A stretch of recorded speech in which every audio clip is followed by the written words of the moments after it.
everybody. Welcome back for another Deep Dive. Today we're tackling something that's super important in the world of clinical trials, Okay. but honestly, it doesn't always get the attention it deserves, and that is finances, specifically the idea of a contingency fund. Right. You know, you sent me some really interesting stuff from the Global Costing Task Force about this, and I gotta say, Yeah, I think our listeners are gonna find this way more interesting than they might expect. I hope so. Because, I mean, let's face it, anyone who's even remotely familiar with clinical trials knows just how much planning goes into these things. Oh, yeah. We're talking massive research projects, years in the making, Huge. tons of moving parts. So many things can go wrong. It's true. But here's the kicker. Even with the best laid plans, Uh-huh. you're almost guaranteed to run into unexpected costs. Yeah, you just can't plan for everything. Right. It's like those surprise guests who show up at your party uninvited. Exactly. And there's like, oh, great, now I need more snacks. More snacks, more drinks. Exactly, except in clinical trials. Yeah. Those unexpected costs can be way more than just a few extra pizzas, you know? Oh, absolutely. We're talking serious money. And that's where a secret weapon comes in. The contingency fund. Ooh, secret weapon.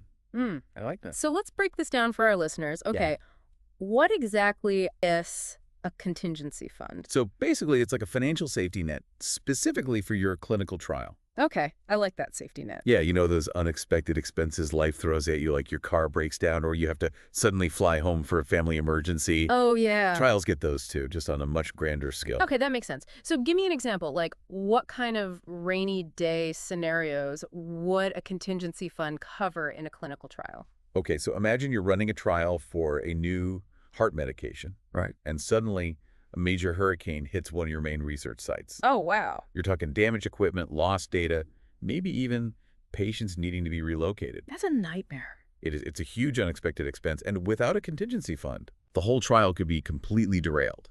Wow. Okay, so we're not just talking about avoiding like minor overspending here. No. We're talking about ensuring the trial can actually continue even when major disruptions happen. Exactly. And it's not just natural disasters you have to think about. Right. Imagine a new regulation comes out, and now you have to do an additional blood test on all your participants. Oh, yeah. Suddenly you're looking at thousands of extra tests across all your sites. And that wasn't in the original budget? Nope, not at all. Or what if, like, early results show that you need a larger patient pool to get statistically significant data? Right, then you have to recruit more people. More resources, more everything. Exactly, which all means more costs. Okay. I'm definitely starting to see how this contingency fund could be a total lifesaver. It really can be. So instead of scrambling for funds in a crisis mode, the Global Costing Task Force recommends building this cushion into the initial budget right from the get-go. Exactly. They suggest allocating a specific slice of the budget pie up front. Slice of the budget pie. I like that. Yeah, so think of your entire budget like a pie chart. One slice is for staff salaries, another slice is for lab equipment, and so on. Okay. And the contingency fund is another crucial slice, maybe 10–20%. Got it. Just set aside, ready to be deployed when those unexpected costs inevitably pop up. So it's not about hoping for the best, it's about actually preparing for the worst. Exactly. This slice of the pie analogy is a great way to visualize it. I think so too. But it's not just about financial security, right? No, it's not. What about the researchers who are leading the trial? Right. Imagine the stress of constantly worrying about unexpected costs and having to justify every expense. Oh yeah, that would be awful. Having that contingency fund gives them peace of mind. Definitely. Allows them to focus on the things that really matter. Absolutely. The science, the data, the patients. It's like giving them the freedom to do their best work without having to constantly look over their shoulder worrying about money. Exactly. But let's flip the script for a second, okay? What happens if you don't have a contingency fund? What are the consequences? I mean, the most obvious one is financial strain. Right. Unexpected costs can pile up really quickly. Yeah. And then you have budget overruns. And worst case scenario, the trial gets put on hold while you try to secure more funding. And those delays have real-world consequences, right? Absolutely. We're not just talking about numbers on a spreadsheet here. No, we're talking about people's lives. Exactly. Delays in patient recruitment or data analysis or even getting the final results published.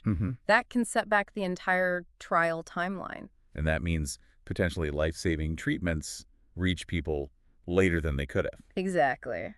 That's a really sobering thought. It is. So it seems like having a contingency fund isn't just good financial practice. It's really not. It's a vital part of doing responsible research and making sure that clinical trials can actually achieve their ultimate goal, improving patient care. Exactly. It's about ensuring the integrity of the research, protecting the investment that's already been made in the trial. Right. And ultimately, it's about showing a commitment to the patients who are participating. Yeah. And relying on the outcomes of that research. Absolutely.